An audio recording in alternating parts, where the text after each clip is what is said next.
Welcome to the Geek Divers tutorials. In this episode we'll see how to set up the products on sale in your price list. Let's go to Financial and Price List. Click on Default Price List and click on Add a New Item. The type at this point will be Shop. You can define any item that is on sale in your shop. I will set up an example here with the mask. You define your price, for example 75 euros, and the VAT as appropriate.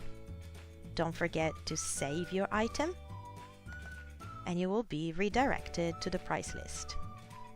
Thank you for watching.